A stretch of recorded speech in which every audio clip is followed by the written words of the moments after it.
नमस्कार प्रिय साथियों, स्वागत है आपका कुचामन डिफेंस एकेडमी द्वारा संचालित ऑनलाइन बैचेस स्पेशल नेवी और एयरफोर्स के लिए। आज का हमारा प्रकरण है द्विघात समीकरण यानी क्वाड्रेटिक इक्वेशन। द्विघात समीकरण को पढ़ने से पहले हम जानेंगे द्विघाती व्यंजक यानी द्विघाती बहुपद। तो सबसे पहले जैसे मैंने लिखा a0 plus a1x plus a2x square plus a3x cube dash dash dash dash dash plus A N X raise to power N.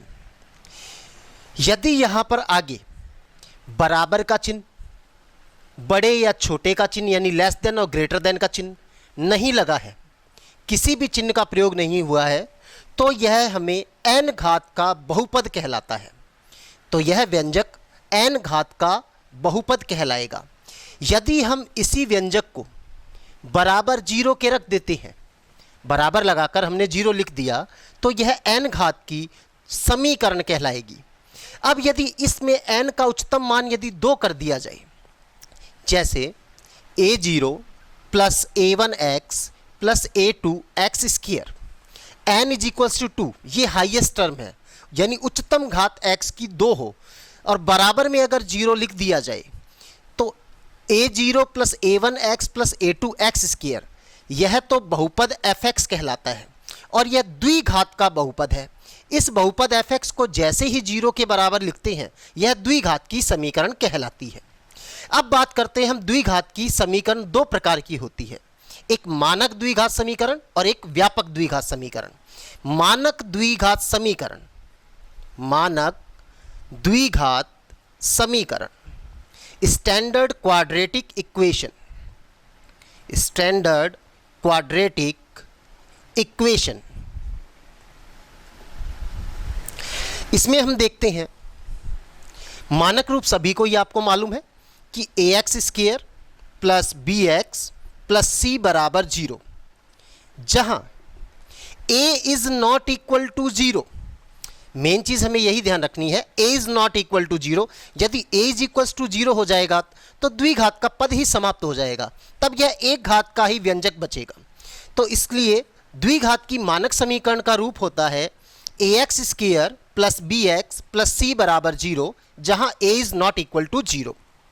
यहां a comma b comma c या तो वास्तविक राशियां होंगी या काल्पनिक अधिकल्पित राशियां होंगी, या तो वास्तविक राशियां होंगी या अधिकल्पित राशियां होती हैं, अधिकल्पित राशियां होती हैं। यदि a b c के मान वास्तविक हैं तो यह वास्तविक द्विघात समीकरण कहलाती है। यदि a b c के मान काल्पनिक हैं तो यह अधिकल्पित द्विघात समीकरण कहलाती है। इसको हल करने की कई विधियां हैं, परंतु हम जिस सूत्र का प्रयोग करते हैं वह श्रीधराचार्य सूत्र होता है। श्रीधराचार्य सूत्र के लिए आप सभी को ही मालूम है, यह व्यंजक x में द्विघातीय है, तो जिसमें द्विघातीय है तो x बराबर, अगर ये y में द्विघातीय है तो y बराबर, t में द्विघातीय है तो t बराबर। तो x बराबर यहाँ इसका सूत्र रहता है minus b plus minus root में b square minus 4ac upon 2a, जिसे श्रीधराचार्य सूत्र कहा जाता है। इसके द्वारा इस समीकरण के समस्त संभावित x के मान अर्थात मूल प्राप्त कर लिए जाते हैं। किसी भी द्विघात समीकरण के 2 मूल होते हैं। इन दोनों मूलों को प्रायः हम अल्फा तथा बीटा से प्रदर्शित करते हैं। तो द्विघात की मानक समीकरण जिसका रूप होता है ax square plus bx plus c बराबर 0, जहां a is not equal to 0, यह द्विघात की व्यापक समीकरण है। इसको हल करने का श्रीधराचार्य सूत्र x बराबर minus b plus minus root में b square minus 4ac upon 2a, यही बराबर होता है 2c upon minus b plus minus root में b स्क्वायर माइनस 4ac। यदि हम इसका परिमेयीकरण करेंगे तो हमें यह दूसरा सूत्र भी इसका प्राप्त हो जाता है। तो श्रीधराचार्य सूत्र से जब हमें x के मान प्राप्त होते हैं तो वे मान कहलाते हैं इस समीकरण के मूल। x बराबर वो मान इस समीकरण में रखने पर वो इस समीकरण को कर देते हैं संतुष्ट। जो भी x के मान समीकरण को संतुष्ट करते हैं वो इस समीकरण के मूल कहलाते हैं।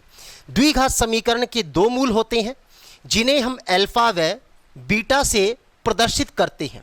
द्विघात समीकरण के दोनों मूलों को प्रायः अल्फा व बीटा से प्रदर्शित किया जाता है। किसी भी द्विघात समीकरण के मूलों व इस समीकरण के गुणांक a, b, c में एक संबंध रहता है।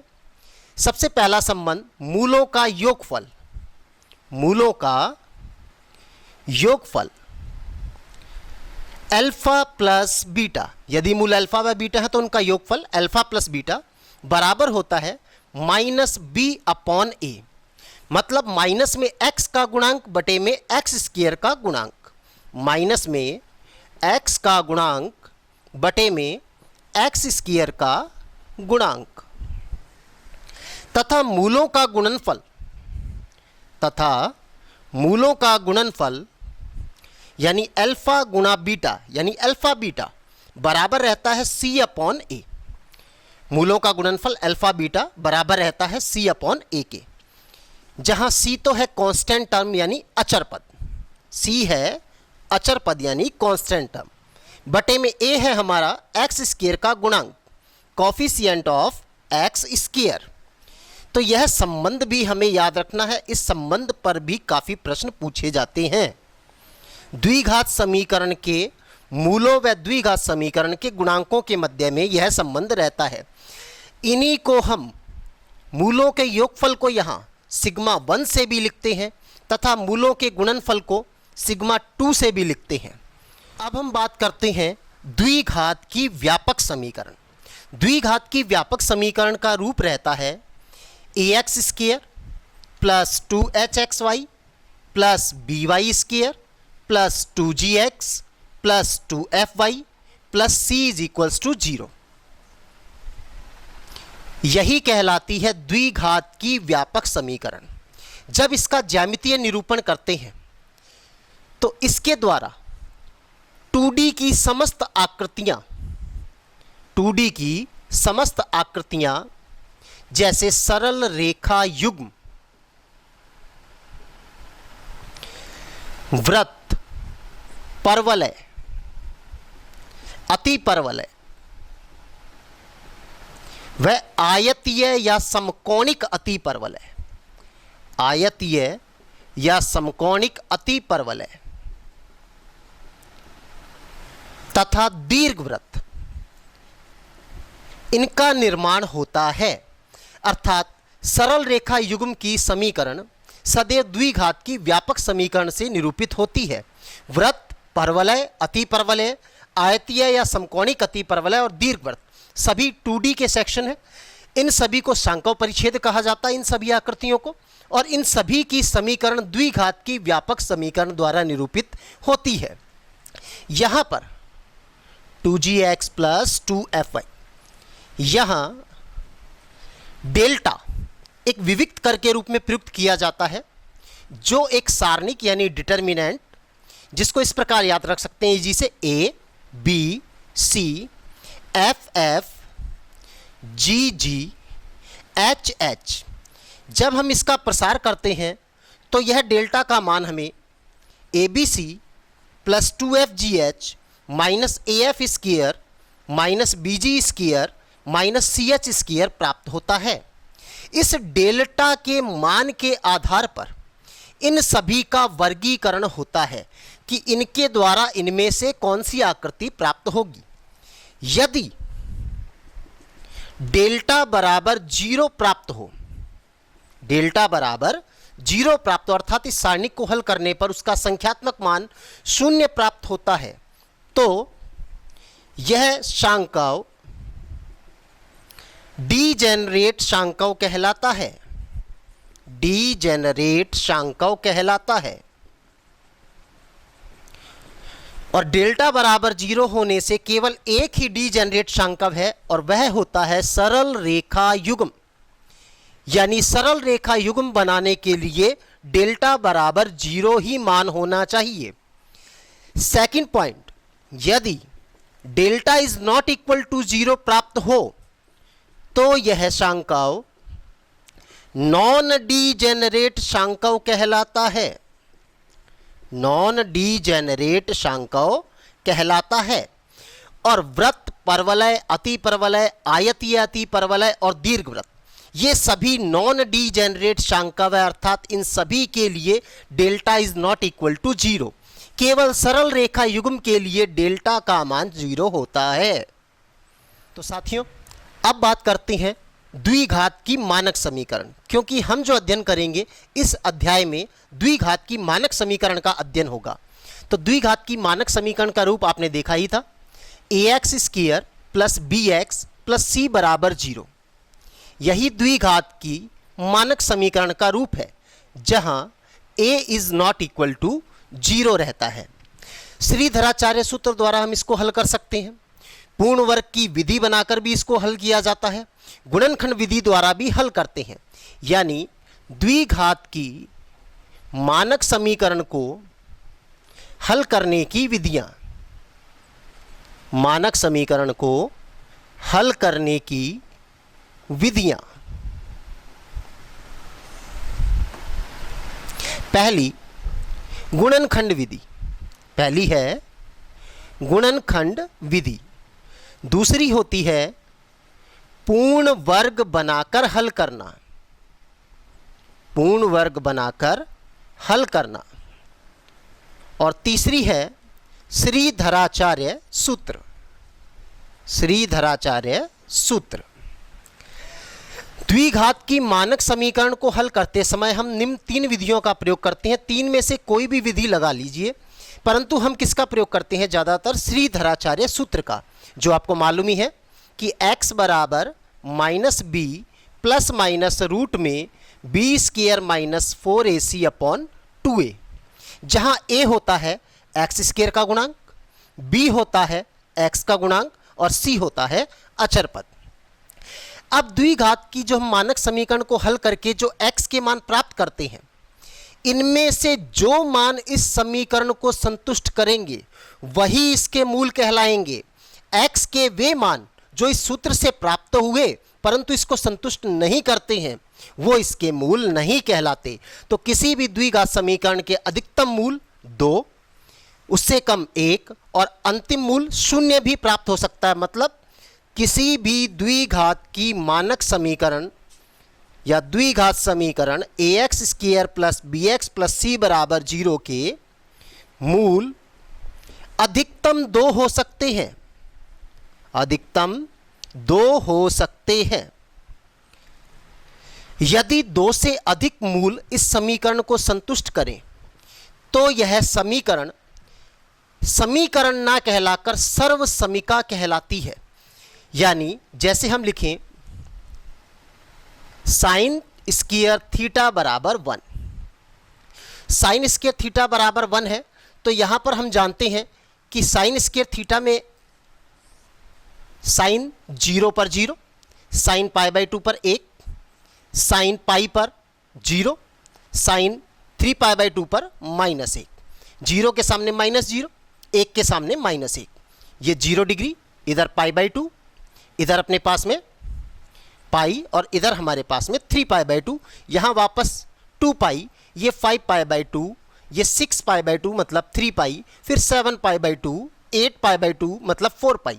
इस हिसाब से ये राउंड चलता रहता है। तो यहाँ हम देखेंगे कि आपको एक अनंत मानों में प्राप्त होगा। मतलब इस समीकरण को केवल 2 ही मान संतुष्ट नहीं करेंगे, इस समीकरण को संतुष्ट करने वाले मान थीटा के वे सभी मान जो अनंत हल हैं, वो अनंत हल, चूंकि समीकरण तो द्विघाती है तो इसके अधिकतम मूल 2 होने चाहिए, परंतु थीटा के केवल 2 ही मान यहाँ पर संतुष्ट नहीं करते, 2 से अधिक मान इसको संतुष्ट कर रहे हैं। तो इसलिए हम यहाँ पर क्या कहेंगे कि यह द्विघाती समीकरण ना होकर के ये एक सर्वसमीका है। जैसे हमने देखा हुआ है sine square theta plus cos square theta बराबर 1, यह थीटा के समस्त मानों से संतुष्ट होती है। दोनों द्विघात समीकरण के, ये द्विघात समीकरण का पद है, इसमें उच्चतम घात इसकी कितनी है? 2। तो यह द्विघाती समीकरण ना होकर के यह सर्वसमीका कहलाती है, क्योंकि इसको थीटा के 2 से अधिक मान क्या करते हैं? संतुष्ट करते हैं। जब भी किसी n घात की समीकरण को n से अधिक मान संतुष्ट कर दें, अर्थात उसके n से अधिक मूल आए, तो वह समीकरण ना कहला करके सर्वसमीका कहलाती है। अब हम बात करेंगे इस द्विघात समीकरण ax square plus bx plus c बराबर 0 में विविक्त कर यानी विविक्त कर या विवेचक यानी डिस्क्रिमिनेंट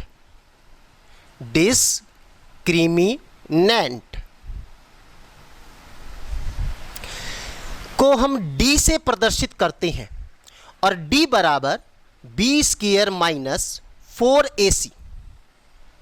d का मान होता है b स्क्वायर माइनस 4ac, जहां b है x का गुणांक, a है x स्क्वायर का गुणांक और c होता है हमारा अचर पद। इस d के मान द्वारा ही हम इसके समीकरण के मूलों की प्रकृति को जान सकते हैं। तो अब हम बात करेंगे किसी भी द्विघात समीकरण के मूलों की प्रकृति का अध्ययन इस विविक्त कर या विवेचक के द्वारा। तो देखिएगा, द्विघात समीकरण ax square plus bx plus c बराबर 0 में यदि a, b, c तीनों परिमेय संख्याएं हैं, तो मूलों की प्रकृति, नेचर ऑफ रूट्स, मूलों की प्रकृति से तात्पर्य है कि इस द्विघात समीकरण के जो दोनों मूल प्राप्त होंगे, क्या वो मूल परिमेय होंगे, क्या वो मूल अपरिमेय होंगे, क्या वो मूल वास्तविक होंगे, क्या वो मूल काल्पनिक होंगे, उनके बारे में अध्ययन करना केवल मात्र विविक्त कर द्वारा। तो उसके लिए यहाँ a, b, c ये तीनों राशियाँ परिमेय संख्या होनी चाहिए, तो हम केवल d के द्वारा ही इसके मूलों की प्रकृति को जान सकते हैं। यदि इनमें से कोई भी राशि अपरिमेय है तो हमें d के द्वारा नहीं, श्रीधराचार्य सूत्र लगा करके पहले मूल निकालने होंगे। उन मूलों को देख करके बताना होगा ये वास्तविक हैं, परिमेय हैं या अपरिमेय हैं या काल्पनिक हैं, किस प्रकार के हैं, भिन्न भिन्न हैं अथवा समान हैं। तो आइए देखते हैं द्विघात समीकरण ax square plus bx plus c बराबर 0 में यदि a, b, c तीनों परिमेय संख्याएं हैं तो इसके मूलों की प्रकृति। अब हम बात करते हैं द्विघात की व्यापक समीकरण। द्विघात की व्यापक समीकरण का रूप रहता है ax square plus 2hxy plus by square plus 2gx plus 2fy plus c is equals to 0। यही कहलाती है द्विघात की व्यापक समीकरण। जब इसका ज्यामितीय निरूपण करते हैं तो इसके द्वारा 2D की समस्त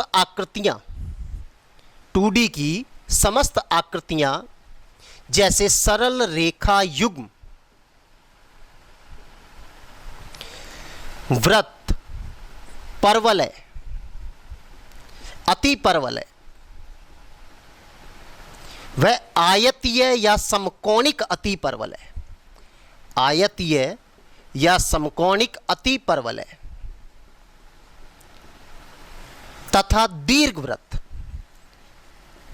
इनका निर्माण होता है। अर्थात सरल रेखा युग्म की समीकरण सदैव द्विघात की व्यापक समीकरण से निरूपित होती है। वृत्त, परवलय, अतिपरवलय, आयतीय या समकोणिक अतिपरवलय और दीर्घवृत्त सभी 2D के सेक्शन हैं। इन सभी को शांकव परिच्छेद कहा जाता है, इन सभी आकृतियों को, और इन सभी की समीकरण द्विघात की व्यापक समीकरण द्वारा निरूपित होती है। यहाँ पर 2gx प्लस 2fy, यहाँ डेल्टा एक विविक्त कर के रूप में प्रयुक्त किया जाता है, जो एक सारणिक यानी डिटर्मिनेंट, जिसको इस प्रकार याद रख सकते हैं जिसे a, b, c, f, f, g, g, h, h। जब हम इसका प्रसार करते हैं तो यह डेल्टा का मान हमें abc plus 2fgh minus af square minus bg square minus ch square प्राप्त होता है। इस डेल्टा के मान के आधार पर इन सभी का वर्गीकरण होता है कि इनके द्वारा इनमें से कौन सी आकृति प्राप्त होगी। यदि डेल्टा बराबर 0 प्राप्त हो डेल्टा बराबर 0 प्राप्त हो, अर्थात इस सारणिक को हल करने पर उसका संख्यात्मक मान 0 प्राप्त होता है, तो यह शांकव डीजेनरेट शांकव कहलाता है। डीजेनरेट शांकव कहलाता है। और डेल्टा बराबर 0 होने से केवल एक ही डीजेनरेट शांकव है और वह होता है सरल रेखा युग्म। यानी सरल रेखा युग्म बनाने के लिए डेल्टा बराबर 0 ही मान होना चाहिए। सेकंड पॉइंट, यदि delta is not equal to 0 प्राप्त हो तो यह शांकव नॉन डीजेनरेट शांकव कहलाता है। नॉन डीजेनरेट शांकव कहलाता है। और वृत्त, परवलय, अतिपरवलय, आयतीय अतिपरवलय और दीर्घवृत्त, ये सभी नॉन डीजेनरेट शांकव है, अर्थात इन सभी के लिए delta is not equal to 0। केवल सरल रेखा युग्म के लिए डेल्टा का मान 0 होता है। तो साथियों, अब बात करते हैं द्विघात की मानक समीकरण, क्योंकि हम जो अध्ययन करेंगे इस अध्याय में द्विघात की मानक समीकरण का अध्ययन होगा। तो द्विघात की मानक समीकरण का रूप आपने देखा ही था, ax square plus bx plus c बराबर 0। यही द्विघात की मानक समीकरण का रूप है, जहां a is not equal to 0 रहता है। श्रीधराचार्य सूत्र द्वारा हम इसको हल कर सकते हैं। पूर्ण वर्ग की विधि बनाकर भी इसको हल किया जाता है। गुणनखंड विधि द्वारा भी हल करते हैं।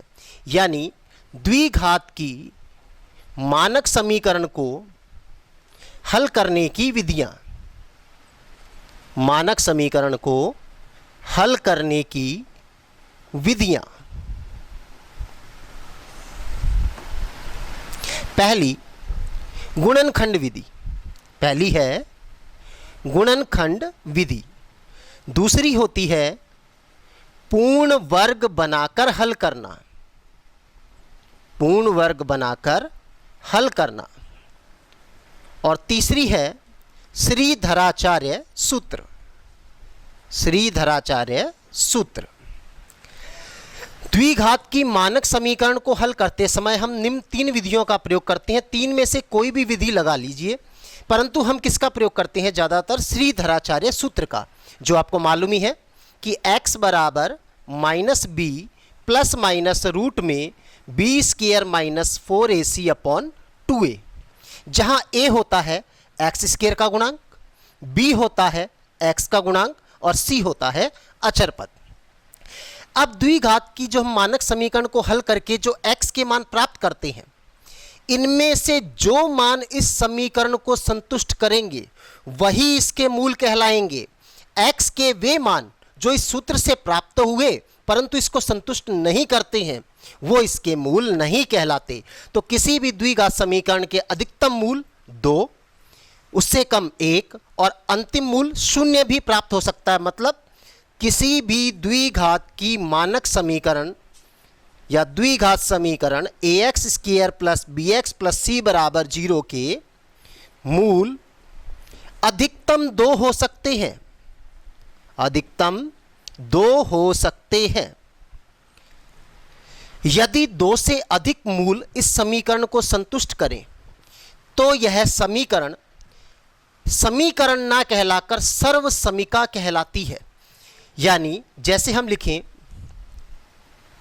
साइन स्क्वायर थीटा बराबर 1, साइन स्क्वायर थीटा बराबर 1 है, तो यहां पर हम जानते हैं कि साइन स्क्वायर थीटा में साइन 0 पर 0, साइन पाई बाई 2 पर 1, साइन पाई पर 0, साइन 3 पाई बाई 2 पर -1।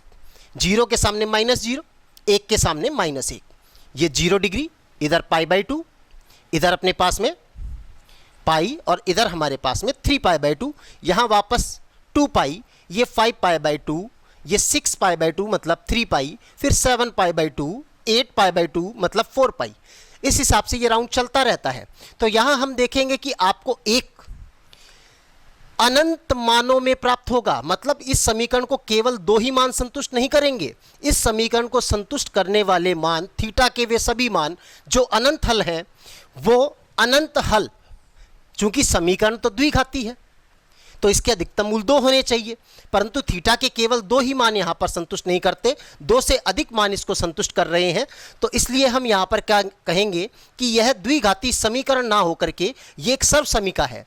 जैसे हमने देखा हुआ है sine square theta plus cos square theta बराबर 1, यह थीटा के समस्त मानों से संतुष्ट होती है।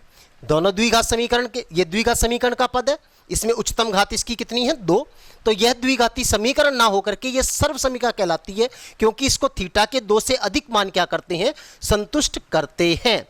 जब भी किसी n घात की समीकरण को n से अधिक मान संतुष्ट कर दें, अर्थात उसके n से अधिक मूल आए, तो वह समीकरण ना कहला करके सर्व समीका कहलाती है। तो साथियों, समीकरण ax square plus bx plus c बराबर 0 में यदि a, b, c परिमेय संख्याएं हैं तो इसके मूलों की प्रकृति ज्ञात करना। तो देखिएगा, पहले आपको सरलता से परिमेय संख्या और अपरिमेय संख्या के बारे में थोड़ा सा बता देता हूं। वास्तविक संख्याओं को 2 भागों में बांटा गया है, परिमेय संख्याएं तथा अपरिमेय संख्याएं। अपरिमेय संख्याओं में केवल पाई एवं ई तथा रूट की वो सभी संख्याएं जिनका रूट पूरा नहीं निकलता, जैसे रूट 2, रूट 1 तो पूरा निकल जाएगा, 1 बन जाएगा, वह परिमेय संख्या होगी। रूट 2 पॉइंटों में शुरू हो जाएगा इसका रूट, तो जिसका रूट पॉइंटों में शुरू हो जाता है वह सारी की सारी अपरिमेय संख्या में आ जाएगी। जैसे रूट 3, परंतु रूट 4 लिखेंगे तो रूट 4 पूरा निकल जाएगा 2, तो वह परिमेय संख्या हो जाएगी। रूट 5, रूट 6, रूट 7, रूट 8, परंतु रूट 9 हो जाता है 3, वो पूरा निकलता है, तो वो परिमेय संख्या हो जाएगी डैश डैश डैश। इसका मतलब पाई तथा ई एवं रूट की वो सभी संख्याएं जिनका रूट पूरा नहीं निकलता, अर्थात जो पूर्ण वर्ग संख्याएं नहीं होती रूट के भीतर। जैसे रूट 25 एक पूर्ण वर्ग संख्या जो 5 का स्क्वायर बन जाती है, तो रूट 25 बराबर निकलता है 5, पूरा मान निकल जाता है, तो वो हो जाती है परिमेय संख्या। तो यही हमारी है अपरिमेय संख्याएं जो यहाँ लिखी हुई हैं, और बाकी जो शेष बच गई वो सभी वास्तविक संख्याएं क्या होती हैं, परिमेय संख्याएं। और जिसमें आइटा शब्द आ जाता है, मतलब रूट में माइनस आ जाता है, वे संख्याएं होती हैं काल्पनिक। तो हम अभी बात कर रहे हैं कि a, b, c कैसी संख्याएं हो, परिमेय संख्याएं। तो हमें ज्ञात करना है द्विघात समीकरण के मूलों की प्रकृति। तो देखते हैं, इसके लिए हमने अभी विविक्त कर यानी विवेचक क्या था, d बराबर b square minus 4ac, d बराबर b स्क्वायर माइनस 4ac। इसी का उपयोग करते हुए हमें मूलों की प्रकृति ज्ञात करनी है।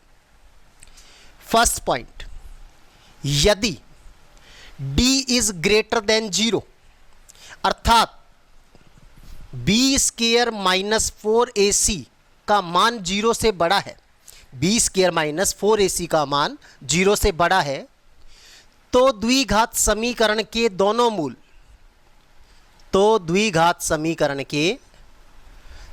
मूल, वास्तविक परंतु भिन्न भिन्न यानी असमान होते हैं।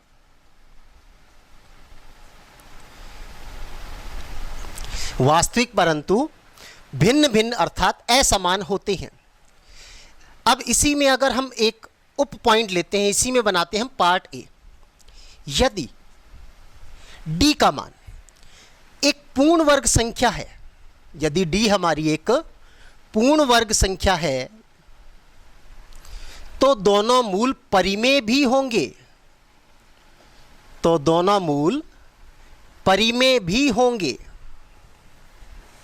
बी पॉइंट, यदि d एक पूर्ण वर्ग संख्या नहीं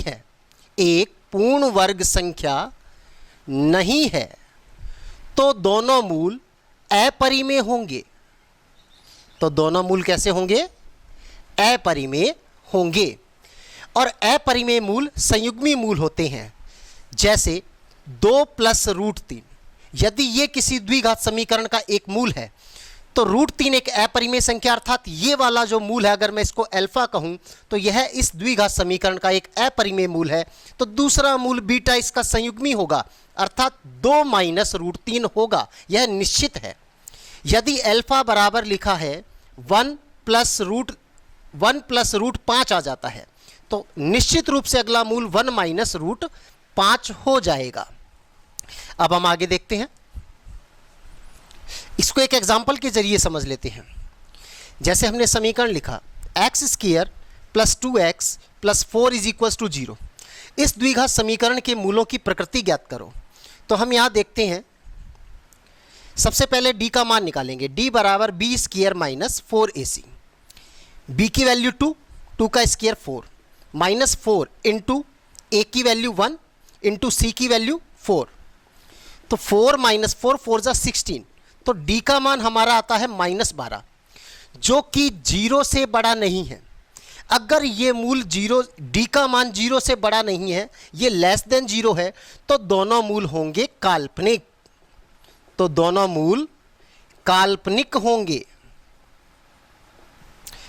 अब हम इसके मूल ज्ञात करके देखते हैं कि इसके मूल काल्पनिक है या नहीं है। और काल्पनिक मूल भी संयुग्मी होते हैं। जैसे एक 1 + 2 आइटा है तो दूसरा 1 - 2 आइटा होगा। तो इसके लिए हम इसको निकालते हैं श्रीधराचार्य सूत्र का प्रयोग। x बराबर -b प्लस माइनस रूट में b² - 4ac अपॉन 2a, या इसी को हम कह सकते हैं -b प्लस माइनस रूट में d, क्योंकि b² - 4ac ही हमारा विविक्त कर या विवेचक यानी d कहलाता है, अपॉन में 2a। वैल्यू पुट करते हैं। b का वैल्यू है अपने पास 2, तो -2 प्लस माइनस रूट में d का मान हमने यहाँ निकाला है, d का मान आया है -12, तो -12 बटे में 2 इंटू फिर a की वैल्यू है 1, तो ये बन जाएगा हमारे पास -2 प्लस माइनस रूट में 12 को हम लिख सकते हैं 4 इंटू 3, 4 रूट से बाहर आएगा तो 2√3, परंतु माइनस अंदर पड़ा है, रूट में माइनस आ जाए तो वो बना देता है आइटा। अपॉन में अपने पास चल रहा है 2 से अगर डिवाइड करें तो -1 प्लस माइनस √3 आइटा। तो देखिए, तो ये दोनों मूल इसके क्या बने। पहला मूल है -1 प्लस √3 आइटा, तो अगला मूल हो गया -1 माइनस √3 आइटा, अर्थात एक में प्लस √3 आइटा तो दूसरे में माइनस √3 आइटा। तो ये दोनों मूल कैसे कहलाते हैं, संयुग्मी मूल। तो किसी भी समीकरण में केवल द्विघात की बात नहीं है, कितने भी घात की समीकरण हो, यदि एक मूल इसका सम्मिश्र मूल प्राप्त होता है, यह एक सम्मिश्र संख्या है अर्थात काल्पनिक मूल प्राप्त होता है, तो निश्चित रूप से उसका अगला दूसरा मूल उसका संयुग्मी होगा।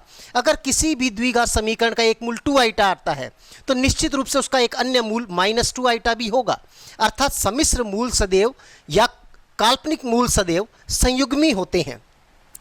तो अब चूंकि आइटा आया है, इस कारण से ये मूल हमारा कैसा हो गया है, काल्पनिक। अब देखते हैं आगे। अब इसी पॉइंट को समझने के लिए हम एक और एग्जांपल लेते हैं। x² - 4x + 3 = 0। इसके लिए हम देखते हैं यहाँ a बराबर है 1, b बराबर है -4 और c का मान है 3। हम यहाँ d का मान निकाल लेते हैं। d बराबर है b² - 4ac, तो d बराबर प्राप्त होगा -4 का वर्ग 16, -4 इंटू a का मान 1 और c का मान 3। तो d बराबर प्राप्त हुआ 16 - 12, अर्थात d बराबर है 4 अर्थात ग्रेटर देन 0, यानी यही कंडीशन लागू होती है। यदि d 0 से बड़ा है, यहाँ d का मान 4 है जो 0 से बड़ा है, तो द्विघात समीकरण के दोनों मूल वास्तविक होंगे। इसके दोनों मूल जो हमें प्राप्त होंगे, x के जो दोनों मान आएंगे श्रीधराचार्य सूत्र से, वो दोनों ही मान वास्तविक होंगे और साथ ही भिन्न भिन्न होंगे। अब भिन्न भिन्न होंगे, ये भी चेक करना है क्या d का मान पूर्ण वर्ग संख्या है या नहीं है। तो आपको इसका रूट चेक करना है, 4 का रूट पूरा निकलता है या नहीं निकलता है। तो 4 का रूट होता है 2, अर्थात यह एक पूर्ण वर्ग संख्या है। तो इसलिए इसके दोनों मूल परिमेय भी होंगे, क्योंकि a भी एक परिमेय संख्या है, b भी एक परिमेय संख्या है और c भी यहाँ एक परिमेय संख्या है। चलिए हम मूल निकाल कर देखते हैं। x बराबर -b प्लस माइनस रूट में d यानी b² - 4ac अपॉन में 2a। तो x बराबर -b पहले से ही नेगेटिव है तो माइनस माइनस प्लस का 4 हो जाएगा, प्लस माइनस रूट में d का मान हमने यहाँ क्या प्राप्त किया था 4, बटे में 2 इंटू ए का मान अभी भी हमारे पास है 1, तो x बराबर 4 प्लस माइनस 4 का रूट हो जाएगा 2 बटे में 2। एक बार पॉजिटिव चिन्ह लेने पर और अगली बार नेगेटिव चिन्ह लेने पर देखते हैं हमें x के मान क्या प्राप्त होते हैं। तो जब हम प्लस का चिन्ह लेते हैं तो 4 प्लस 2 यानी 6 बटा 2, तो x बराबर प्राप्त हुआ 3। तो 3 कैसी संख्या है जी? परिमेय है। तो इसका मतलब है जो प्रथम मूल प्राप्त हुआ इसको हम प्रथम मूल अल्फा मान लेते हैं, वो परिमेय प्राप्त हुआ। 3 कैसा है जी? वास्तविक है, तो ये मूल वास्तविक ही प्राप्त हुआ। अब दूसरे मूल पर आते हैं, माइनस का चिन्ह लेते हैं तो 4 माइनस 2 यानी 2 बटा 2 यानी 1, यानी अगला मूल जो हमें प्राप्त हुआ वो क्या हुआ? 1। 1 भी कैसी संख्या हुई? परिमेय। और ये मूल कैसा हुआ? वास्तविक। क्या दोनों मूल समान है? अगर हम इसको बीटा नाम दें तो अल्फा बराबर 3 बीटा बराबर 1 समान नहीं है, इसलिए दोनों मूल इसके भिन्न भिन्न भी प्राप्त हुए। तो इसका मतलब है यदि d का मान 0 से बड़ा है, जैसे यहाँ 0 से बड़ा मतलब कोई भी धनात्मक संख्या है, तो द्विघात समीकरण के दोनों मूल वास्तविक होंगे तथा भिन्न भिन्न होंगे। यदि d एक पूर्ण वर्ग संख्या है, जैसा कि यहाँ एक पूर्ण वर्ग संख्या है, इसलिए ये जो दोनों मूल प्राप्त हुए वो मूल कैसे होंगे? परिमेय होंगे। अब यदि मैं यहाँ पर जैसे मैंने ले लिया 2, तो यहीं पर मैंने c का मान कर दिया 2, यहाँ c का मान 2 रखेंगे तो यहाँ प्राप्त होगा हमें 8, 4 दूनी 8, तो यहाँ हमारे पास d का मान क्या प्राप्त हुआ? 8। अभी भी क्या है? d का मान 0 से बड़ा है, अर्थात इस द्विघात समीकरण के दोनों मूल वास्तविक होने चाहिए और भिन्न भिन्न होने चाहिए। क्या 8 का रूट पूरा निकलता है? नहीं, 8 का रूट बनता है 2√2। इसका मतलब ये अपरिमेय संख्या, यानी इसके जो दोनों मूल प्राप्त होने चाहिए वो अपरिमेय होने चाहिए। हम यहाँ वैल्यू पुट करके देखते हैं, केवल इस जगह हमें 8 पुट करना है, तो 8 का अंडर रूट बन जाएगा 2√2। तो इसके मूल बनेंगे, पहला मूल जब हम प्लस का चिन्ह लेंगे तो 2 से इसको कैंसिल करेंगे तो 2, यानी 4 प्लस 2√2 अपॉन 2 जब करेंगे तो प्राप्त होगा हमें x बराबर 2 प्लस √2। कैसा मूल है जी? अपरिमेय। दूसरा मूल इसका संयुग्मी आएगा, यानी 2 माइनस √2, वो भी चेक कर लेते हैं नेगेटिव चिन्ह लेकर के। तो x बराबर 4 माइनस 2√2 अपॉन 2, तो x बराबर 2 माइनस √2, यह भी अपरिमेय मूल हो गया। एक है 2 प्लस √2, तो अगला निश्चित रूप से क्या प्राप्त हुआ? 2 माइनस √2। तो दोनों अपरिमेय मूल संयुग्मी होते हैं, परंतु कब? जब a b c तीनों ही कैसी संख्याएं होनी चाहिए? परिमेय संख्याएं। चलिए अब आते हैं हम अपने दूसरे पॉइंट पर। दूसरा पॉइंट है यदि d बराबर 0, अर्थात d मतलब b² माइनस 4ac बराबर 0 हो, अर्थात ये भी कह सकते हैं इस माइनस 4ac को उधर ले जाएं तो प्लस का 4ac, अर्थात b² is equals to 4ac हो, तो दोनों मूल आप यहां से चेक भी कर लीजिए साथ साथ, minus b plus minus root में b² minus 4ac upon 2a। हम कह रहे हैं इसका मान b² माइनस 4ac बराबर 0, तो यहां पर इसकी जगह जब हम 0 रखेंगे तो 0 का रूट हो जाएगा 0। अब किसी भी संख्या में 0 जोड़ो चाहे 0 घटाओ, उसमें कोई भी फर्क नहीं पड़ना। इसका मतलब अब इसका कोई वैल्यू नहीं है, तो सीधा मूल क्या बचेगा? Minus b upon 2a। तो अब 2 मूल ना होकर के 1 मूल होंगे, परंतु समीकरण कैसी है? द्विघाती है, तो इसके 2 मूल माने जाते हैं। तो अर्थात इसके दोनों ही मूल समान होंगे और वो मूल होंगे x बराबर माइनस b अपॉन 2a। तो इस द्विघात समीकरण के दोनों मूल वास्तविक तो होंगे ही, क्योंकि b भी वास्तविक संख्या है और a भी वास्तविक संख्या है, ये भी परिमेय है, ये भी परिमेय है, तो मूल भी इसके परिमेय होंगे। तो दोनों मूल वास्तविक, परिमेय तथा मोस्ट इंपॉर्टेंट समान होंगे। तो इसके मूल क्या होंगे? समान, परिमेय और वास्तविक। तो मेन हमें याद रखना है वास्तविक तथा समान, कि किसी भी द्विघात समीकरण के दोनों मूल वास्तविक तथा समान तब प्राप्त होते हैं जब d का मान क्या हो जाता है? 0, अर्थात b² माइनस 4ac बराबर क्या बनता है? 0, अर्थात b² बराबर क्या होता है? 4ac। तो देखिए अब हमारा तीसरा और अंतिम पॉइंट है इसका, यदि पहले था d का मान 0 से बड़ा तो दोनों मूल वास्तविक तथा भिन्न भिन्न, दूसरे पॉइंट में यदि d बराबर 0 तो दोनों मूल समान तथा वास्तविक। अब यदि d का मान लेस देन 0 अर्थात शून्य से छोटा अर्थात ऋणात्मक हो, और d का मतलब है b square minus 4ac is less than 0 हो, अर्थात b square is less than हो 4ac, तो इस द्विघात समीकरण के दोनों मूल काल्पनिक, वास्तविक ना होकर के कैसे होंगे, इस बार काल्पनिक यानी आइटा के पदों में यानी सम्मिश्र मूल होंगे। काल्पनिक मूल सदैव संयुग्मी होते हैं, यानी एक हो 2 प्लस रूट 3 आइटा तो दूसरा ऑटोमेटिक 2 माइनस रूट 3 आइटा होगा, काल्पनिक तथा संयुग्मी। और 2 प्लस रूट 3 आइटा समान नहीं होता 2 माइनस रूट 3 आइटा, तो मूल भिन्न भिन्न भी होंगे, अर्थात तथा भिन्न भिन्न भी होंगे। तो केवल d के द्वारा ही हमने जान ली है किसी भी द्विघात समीकरण के मूलों की प्रकृति। फिर से देख लेते हैं एक बार। अगर d का मान शून्य से बड़ा है तो इसके दोनों मूल वास्तविक परंतु भिन्न भिन्न होंगे। यदि इसमें भी d एक पूर्ण वर्ग संख्या है तो दोनों मूल परिमेय होंगे। यदि d एक पूर्ण वर्ग संख्या नहीं है तो दोनों मूल अपरिमेय हो जाते हैं। यदि d इज इक्वल्स टू 0 है अर्थात b स्क्वायर माइनस 4ac का मान शून्य आ जाए तो दोनों मूल वास्तविक तथा समान। यदि d इज लेस देन 0 आता है तब इस सम्मिश्र संख्या के यानी तो इस द्विघात समीकरण के दोनों मूल काल्पनिक हो जाते हैं, अर्थात सम्मिश्र मूल हो जाते हैं, और सम्मिश्र मूल दोनों एक दूसरे के संयुग्मी होते हैं तथा भिन्न भिन्न भी होते हैं। चलिए अभी इसी टॉपिक पर जो हमने पढ़ा मूलों की प्रकृति पर, उसी पर ये प्रश्न हम लेते हैं कि k का वह मान ज्ञात कीजिए जिसके लिए इस द्विघात समीकरण के मूल वास्तविक तथा समान होने चाहिए। वास्तविक तथा समान मूलों के लिए हमें केवल यह ध्यान देना था कि d का मान होना चाहिए 0। अगर d बराबर 0 है तो द्विघात समीकरण के दोनों मूल वास्तविक तथा समान होंगे। चलिए उसी पॉइंट पर आते हैं। दी गई द्विघात समीकरण है, दी द्विघात समीकरण वो लिख लेते हैं पहले, 2x square minus kx plus x plus 8 is equals to 0। अब इसको हम थोड़ा सा सही करके लिखते हैं, ax square plus bx plus c के रूप में। तो ये बनेगी 2x स्क्वायर, यहाँ पर x कॉमन आ रहा है तो हम प्लस का x कॉमन निकाल देते हैं, तो अंदर बचता हमारे पास माइनस का k प्लस 1 प्लस 8 बराबर 0। x स्क्वायर का गुणांक a कहलाता है, x का गुणांक b कहलाता है और अचर पद हमारा c होता है। तो यहाँ a का मान है 2, b का मान है माइनस k प्लस 1 तथा c का मान है हमारे पास 8। वास्तविक तथा समान होने के लिए कंडीशन है d बराबर 0।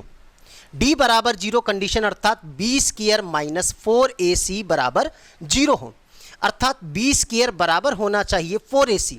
अब इसमें ये वैल्यू पुट करते हैं, b का स्क्वायर मतलब इस पद का स्क्वायर माइनस k प्लस 1 मतलब 1 माइनस k का स्क्वायर बराबर 4 इंटू a की वैल्यू है 2, c की वैल्यू है 8, तो 1 माइनस k बराबर 8 दूनी 16, 16 चौके 64।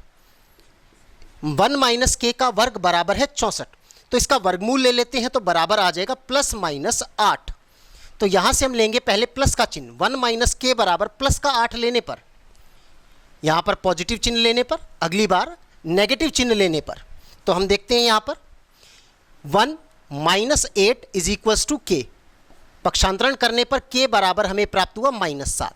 तो माइनस 7 किस ऑप्शन में है, एक तो डी में है और एक ए में है, दोनों में से कोई भी उत्तर हो सकता है। अब पूर्णतः इसमें एक माइनस 9 है, इसमें प्लस 9 है, तो नेगेटिव मूल लेने पर हमें पता लगेगा कि यहाँ पर माइनस का 9 आना चाहिए या प्लस का 9।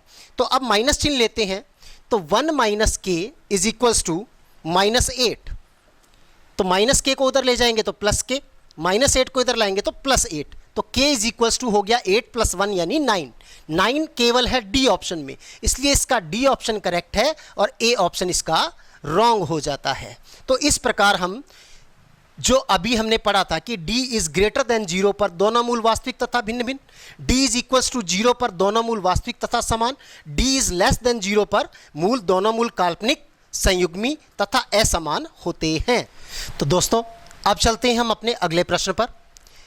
इस दी गई द्विघात समीकरण m square plus 1 x square plus 2am x plus a square minus b square बराबर 0 के मूल समान हैं, तो इनमें से आवश्यक प्रतिबंध कौन सा बनेगा। तो अब इसका हम सॉल्यूशन देखते हैं। दी गई द्विघात समीकरण है m square plus 1 into x square plus 2am(x) plus a square minus b square is equals to 0। तो ये तो हो गया हमारे लिए ए, इसमें कैपिटल ए ले लेते हैं क्योंकि स्मॉल ए इसके अंदर आ रखा है, और x का ये जो गुणांक है ये हमारे लिए बन गया b, और इसमें x नहीं है यानी ये हमारा अचर पद हो गया c। तो यहाँ a बराबर है एम स्क्वायर प्लस 1, b बराबर है 2am तथा c बराबर है a square minus b square. द्विघात समीकरण के दोनों मूल समान होने पर कंडीशन पूछी गई है।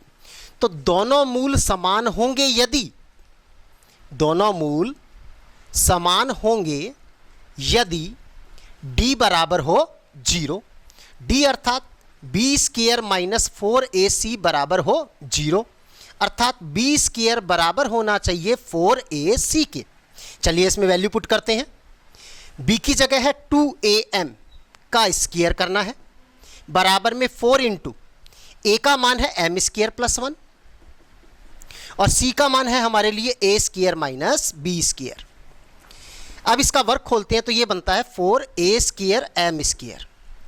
यहाँ हम इसको ब्रैकेट में हल कर लेते हैं।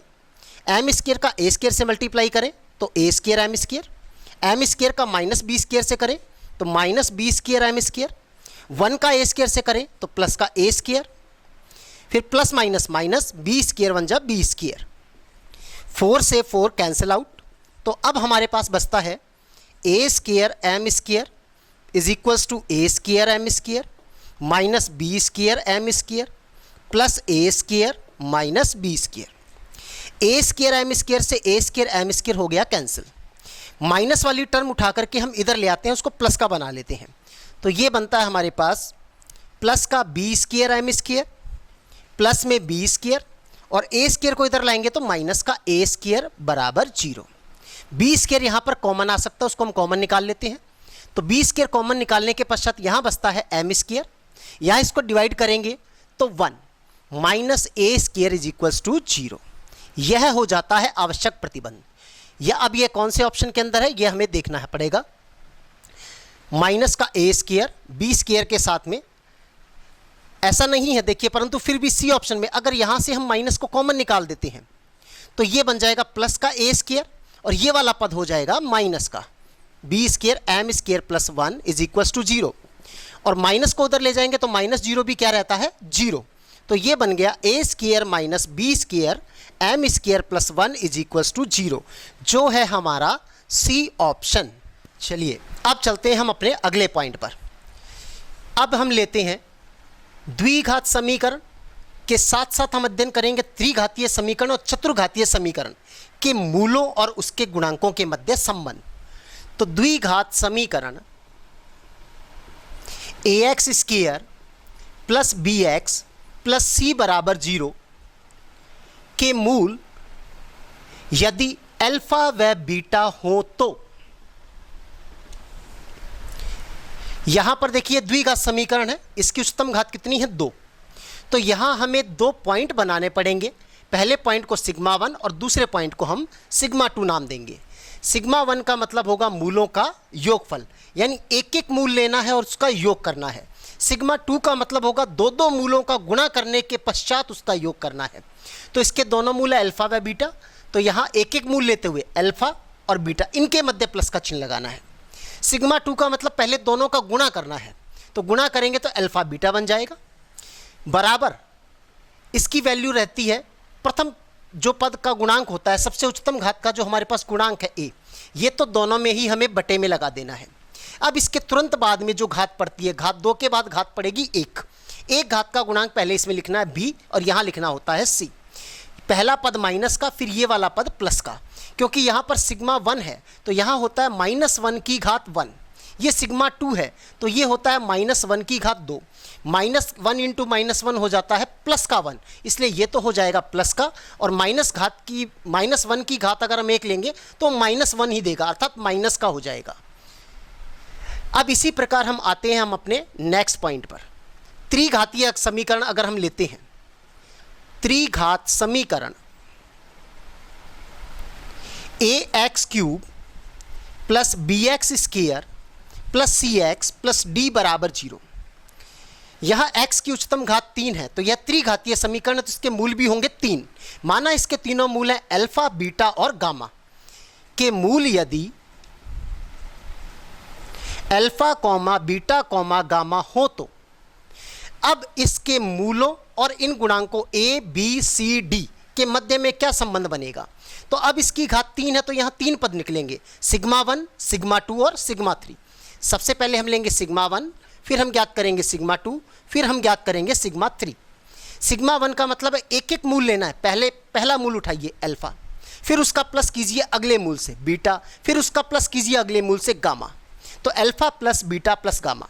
सिग्मा 2 का पहले मतलब समझिए, सिग्मा 2 का मतलब है दो का गुणा करते हुए, पहले 2 का गुणा करो, इसका मल्टीप्लाई करें तो बनेगा अल्फा बीटा, फिर इन 2 का मल्टीप्लाई हो जाएगा बीटा गामा, फिर पहले और तीसरे का मल्टीप्लाई हो जाएगा तो अल्फा गामा, यानी alpha beta plus beta gamma plus alpha gamma.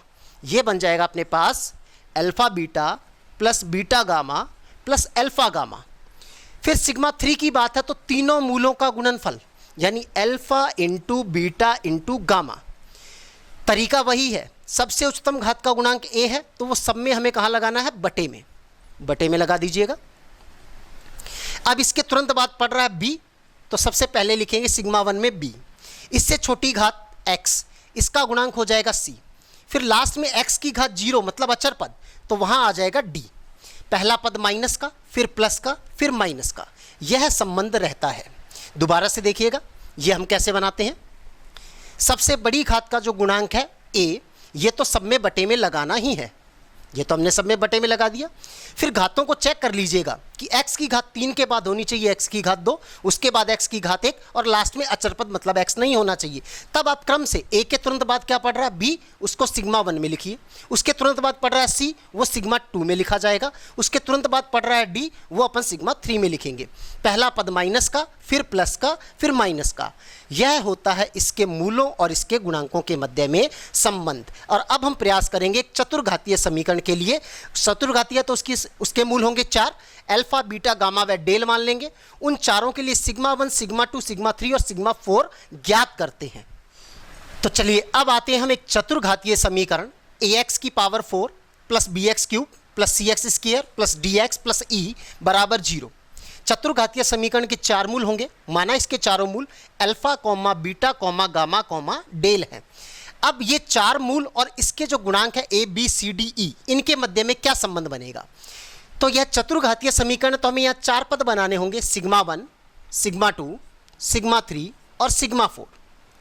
Sigma 1 का मतलब वही एक एक मूल लेना है और उनके मध्य में प्लस लगाना है, तो अल्फा प्लस अगला बीटा प्लस अगला गामा प्लस अगला डेल बराबर क्या होगा वो हम देखेंगे बाद में।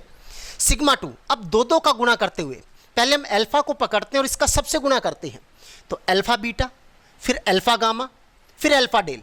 अल्फा का काम खत्म हो गया, फिर हम बीटा को पकड़ेंगे, पीछे नहीं आना आगे ही जाना है, बीटा का गामा से और फिर बीटा का डेल से। बीटा का काम खत्म हो गया, फिर हम गामा को पकड़ेंगे तो गामा और डेल का गुणनफल। तो 6 पद बनते हैं, alpha beta, alpha gamma, alpha del, फिर बीटा गामा बीटा डेल और लास्ट में गामा डेल। तो यहाँ हम बनाते हैं, देखिएगा alpha beta plus alpha gamma plus alpha del. अब बीटा से स्टार्ट करते हैं तो बीटा के बाद गामा, फिर गामा को छोड़ दें तो अगला पड़ता है बीटा के साथ डेल। अब लास्ट में कुछ नहीं है तो अब गामा से शुरू कर देते हैं, गामा डेल। अब आते हैं हम 3 के गुणनफल। 3 का हमें गुणा करना है, तो देखिएगा 3 का गुणा मतलब पहले प्रथम 3 का कर लिया जाए, अर्थात हमने डेल को छोड़ दिया, अगली बार में फिर गामा को छोड़ दो, अगली बार में फिर बीटा को छोड़ दो और लास्ट बार में फिर अल्फा को छोड़ दो, यानी एक एक छोड़ दो तो अपने आप 3 का गुणनफल बच जाएगा। जैसे हमने सबसे पहले लास्ट वाले डेल को छोड़ दिया तो हमारे पास बचेगा अल्फा बीटा गामा। अब हम सेकंड लास्ट मतलब गामा को छोड़ देते हैं तो बचता है अल्फा बीटा डेल। अब हम सेकंड नंबर वाले बीटा को छोड़ देते हैं तो बचता है अल्फा गामा डेल। अब हम फर्स्ट नंबर वाले अल्फा को छोड़ देते हैं तो बचता है बीटा गामा डेल। अब इसका मान भी हम देख लेंगे, इसके गुणांकों के मध्य क्या संबंध बनेगा। और लास्ट चौथा है सिग्मा 4, यानी चारों का गुणनफल। इसमें एक ही पद आएगा, अल्फा बीटा गामा डेल, चारों का गुणनफल। अब तरीका वही, सबसे उच्चतम घात का गुणांक देखिए, x की घात 4 का गुणांक a, तो सबके बटे में मुझे क्या लगा देना है a। सभी घाते क्रम में है तो चेक कर लेते हैं। x की 4, उसके बाद 3, उसके बाद 2, उसके बाद 1 और x लास्ट में खत्म। तो अब इसके बाद में a के बाद नंबर पड़ता b, b के बाद आया c, c के बाद आया d, d के बाद आया e। ये हमने लिख दिया। पहला माइनस, फिर प्लस, फिर माइनस, फिर प्लस। उम्मीद करते हैं कि आपको मूलों के किसी भी समीकरण, कितनी भी घात की हो, उसके मूल और उसके गुणांकों के मध्य संबंध लिखना आपको आ गया होगा। चलिए अब आपको एक एग्जाम्पल से पहले एक द्विघात समीकरण को हल करते हैं, फिर उसके हम मूल ज्ञात करते हैं, उन मूलों का और उसके गुणांकों के मध्य संबंध चेक करते हैं, जो हमने अभी फार्मूला बनाया क्या वो संबंध बनता है या नहीं, और फिर उन गुणांकों की सहायता से हम क्या ज्ञात करेंगे, वापस द्विघात समीकरण का निर्माण। तो सारा प्रोसेस हम एक साथ कर लेते हैं। मान लीजिए हमने कोई द्विघात समीकरण ली, x square plus 7x plus 12 is equals to 0। ये हमें दी गई द्विघात समीकरण है, हमें इसके दोनों मूल ज्ञात करने हैं। तो हम यहाँ पर गुणनखंड विधि लगा सकते हैं, बहुत आसान पड़ेगी। गुणनखंड विधि कहती है कि यहाँ स्टार्टिंग में कुछ नहीं है तो वहाँ माना जाता है 1। 1 का मल्टीप्लाई हम करेंगे 12 से, 12 एकम 12। अब इस 12 के टुकड़े ऐसे करने हैं कि जोड़ने पर 7 आए और गुणा करने पर 12 आए। तो 4 और 3 दो ऐसे खंड हैं कि इनको जोड़ने पर 7 बनता है और इनको गुणा करने पर 12 बनता है। तो 7x की जगह हम यहाँ लिख सकते हैं 4x और 3x प्लस 12 बराबर 0। अब दो दो पदों के सेट बनाएंगे। प्रथम दो पदों में कॉमन निकला x, यहाँ से x कॉमन निकालने का मतलब होता है, कॉमन निकालना मतलब भाग देना। इसमें हम x का भाग देंगे तो 1x से 1x कट जाएगा और 1x बच जाएगा। फिर प्लस में 1x से 1x कटेगा तो बचेगा 4।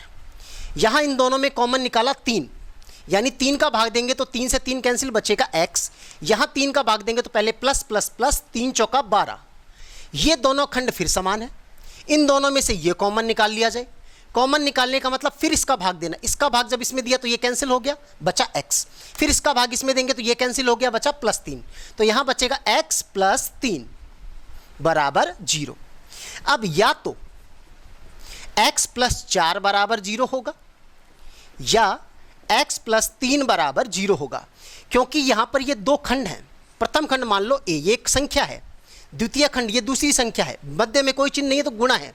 दो संख्याओं का गुणनफल 0 तभी होगा या तो ये 0 हो या फिर ये 0 हो अथवा दोनों ही 0 हो।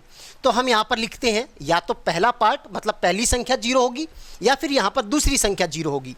तो यहाँ से हमें प्राप्त होता है x बराबर -4, यहाँ मुझे प्राप्त होता है x बराबर -3। x के आपको ये जो मान प्राप्त हुए हैं यही इस द्विघात समीकरण के मूल कहलाएंगे। कब? जब ये वाले मान इस समीकरण को क्या करें, संतुष्ट। जो मान संतुष्ट नहीं करता वो इसका मूल नहीं होता। संतुष्ट करने का मतलब x की जगह -4 रख कर देखें, -4 का वर्ग हो जाता है प्लस का 16। यहाँ -4 रखते हैं तो +7 का गुणा -4 से करेंगे तो प्लस माइनस माइनस 7 चौका हो जाता है 28, प्लस में है 12 बराबर चल रहा है 0। प्लस का 16 और प्लस का 12 जुड़ करके हो जाते हैं प्लस के 28 और माइनस के भी पड़े हैं 28। 28 में से 28 गया तो 0 बराबर 0। इसका मतलब है यह वाला मान इस समीकरण को संतुष्ट करता है, इसलिए ये इसका मूल है। ये प्रथम मूल हो गया तो हमने इसको नाम दे दिया अल्फा, इसको हमने पहला नाम दे दिया है अल्फा मान लिया है। तो अल्फा का मान हो चुका है -4। अब आते हैं -3 के बारे में, क्या ये इसका मूल है? तो फिर हम संतुष्ट कराकर देखेंगे। -3 यहाँ रखेंगे, -3 का वर्ग होगा 9। यहाँ -3 रखेंगे तो -3 का गुणा 7 से करेंगे तो 7 या 21। प्लस में पड़ा है 12 बराबर है 0। प्लस का 12 प्लस का 9 हो जाता है प्लस का 21 और माइनस के भी 21 है बराबर 0। 0 बराबर 0 ये भी संतुष्ट कर रहा है। इसका मतलब x बराबर -3 भी इसका एक मूल है। तो यह द्वितीय मूल हो गया, इसको हमने मान लिया बीटा। तो आपने देखा द्विघात समीकरण के यहाँ पर हमने दोनों ही मूल प्राप्त कर लिए। अब ये दोनों मूल वास्तविक संख्याएं हैं, दोनों ही भिन्न भिन्न हैं, दोनों ही परिमेय संख्याएं हैं। अगर मूलों की प्रकृति पूछता है तो आप सीधे मूल निकाल कर भी बता सकते हैं कि ये दोनों मूल वास्तविक हैं तथा भिन्न भिन्न हैं तथा ये दोनों के दोनों परिमेय संख्याएं हैं। अब इसके बाद हम आते हैं इन दोनों मूलों का अगर द्विघात समीकरण तो दो पद निकालने चाहिए, एक σ1 और दूसरा हमें σ2। σ1 का मतलब है दोनों मूलों का योग और σ2 का मतलब होता है दोनों का गुणा। अगर समीकरण मानी जाए ax² plus bx plus c बराबर 0 तो हमारे पास पॉइंट होता है कि पहले सबसे उच्चतम घात का गुणांक है a, तो a लगाते हैं हम बटे में। उसके बाद b और c है, तो यहाँ b यहाँ c, पहला पद हो जाता है माइनस का, दूसरा पद हो जाता है प्लस का। अब यहाँ हम रखकर देखते हैं, इस समीकरण में a का मान तो है 1, a बराबर चल रहा है 1, b बराबर चल रहा है 7, c बराबर चल रहा है 12। ये वैल्यू इसके अंदर पुट करते हैं तो माइनस का 7 बटे में 1, यहाँ आ जाएगा c का मान 12 बटे 1, माइनस 7 बटा 1, बटे में 1 लगाने की कोई ज़रूरत नहीं होती। तो अल्फा प्लस बीटा यानी सिग्मा 1 का मान प्राप्त हुआ -7 और सिग्मा 2 का मान प्राप्त हुआ 12। अब देखिए ये सिग्मा 1 और सिग्मा 2 आप कैसे प्राप्त कर सकते हैं? केवल मूलों के द्वारा। अल्फा बराबर -4 है, बीटा बराबर -3 है, दोनों को जोड़ना है तो -4 और -3 हो जाती है -7। ये कहलाता है मूलों का योग। मूलों का गुणनफल इन दोनों का गुणा ही करना है, तो माइनस माइनस प्लस, 4 तिया 12, तो ये बन गया मूलों का गुणनफल। तो सिग्मा 1 व सिग्मा 2 इनकी सहायता से पुनः समीकरण कैसे तैयार की जाए, तो उसके लिए विधि होती है, आपने सिग्मा 1 सिग्मा 2 दो ही निकाले, तो इसका मतलब है इसमें उच्चतम घात होगी 2, उसके बाद घात आएगी 1 और अंत में घात आती है 0। घात 2, फिर घात 1, फिर घात 0, बराबर में समीकरण बनाने के लिए लिखना पड़ता है 0। पहला प्लस का पद होगा, दूसरा माइनस का होगा, तीसरा प्लस का होगा। फिर यहाँ पर हमें लिखना है सिग्मा 1, यहाँ पर हमें लिखना है सिग्मा 2। तो एक्स स्क्वायर माइनस सिग्मा 1 का मान देखिए क्या है अपने पास, -7, गुणा में x की पावर 1 का मतलब x। सिग्मा 2 का मान मेरे पास है 12 और किसी की भी घात 0 उसका मान होता है 1, तो 1 लगाने की कोई आवश्यकता नहीं है। यहाँ माइनस माइनस बन गया plus, x square plus 7x plus 12 बराबर 0। ये समीकरण प्राप्त हुई किससे? जिसके मूल हो -4 और -3। तो देखिएगा x square plus 7x plus 12 पुनः प्राप्त हो गई x square plus 7x plus 12। यानी समीकरण की सहायता से हम मूल ज्ञात कर सकते हैं और मूलों की सहायता से समीकरण का निर्माण भी किया जा सकता है।